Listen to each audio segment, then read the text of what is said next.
And it's welcome to another episode of Living Language. Today, as Story Slingers, we're here to talk to you about something I have absolutely no idea about. But that's the purpose of our Living Language series, is to think about things that we wouldn't normally think about. Sam's going to read to us, and then she's going to tell us all about living language and what it is. Go. Yes, so today we're reading an extract from The Disreputable History of Frankie Landau Banks by E. Lockhart, which is a very good novel.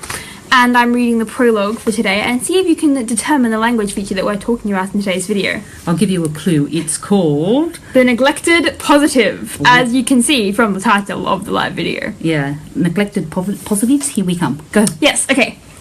I, Frankie Landau Banks, hereby confess that I was the sole mastermind behind the maldoings of the Loyal Order of the Basset Hounds. I take full responsibility for the disruptions caused by the Order, including the Library Lady, the Doggies in the Window, the Night of the Thousand Dogs, the Canned Beach Rebellion, and the abduction of the Guppy. Of course, the dogs in the Order are human beings of free will. They contributed their labour under no explicit compunction. I did not threaten them or coerce them in any way, and if they chose to follow my instructions, it was not because they feared retribution. You have requested that I provide you with their names. I respectfully decline to do so. It is not for me to pugn or impugn their characters. I would like to point out that many of the Order's escapades were intended as social criticism. I do understand the administration's disgruntlement over these incidents. I see that my behaviour disrupted the smooth running of your patriarchal establishment.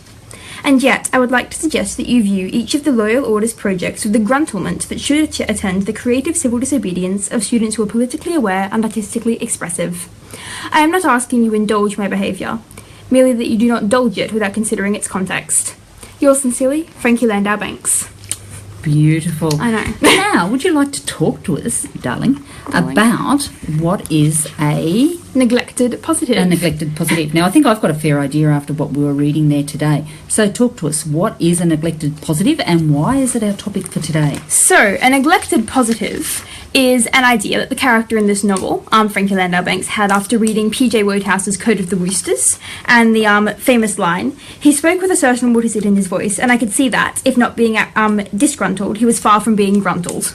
Now, this line takes a normal word, disgruntled, and takes off the little negatifier on the front and makes it gruntled to create a new word that we don't usually use, because there are many words in our language that are that technically have negatifying prefixes that aren't actually generally used to signify a negative word, and therefore the neglected positive without the negifying prefix is rarely used in modern speech. And so we can create new and fun words by taking off the little negify bit and making it a neglected positive, such as taking disgruntled and making it gruntled, or impugn and making it pugn, which takes it and makes it the opposite. So the opposite of disgruntled is gruntled, or being all happy and nice, and the opposite of impugn is pugn, or help me, how do I explain impugn? Look up impugn. Validate someone. Yes. Okay, so our challenge for this week on Living Languages is to use this double negative positive. What's it called? Neglected positive. Use neglected positives in at least one sentence this week. Yes. Okay. Now, sometimes they're actually real, like if you take immaculate and take away the im, it makes it maculate, which is actually a word meaning morally blemished or corrupt. But sometimes you take it away and it makes something random that's actually not a real word. Like if you take away, if you take impetuous and you get petuous, which means careful, or you take away inept and make it ept, which means like competent and good at stuff. Yeah, so our challenge, everybody, is to find a negative and turn it into a positive. Whether or not it's real and legitimate, it doesn't really matter, because that's what living language is all about. Yeah, and we want you to liven up your writing, have fun, enjoy it, and that's bye from the Living Language team for another week. Yay! Bye, guys! Bye!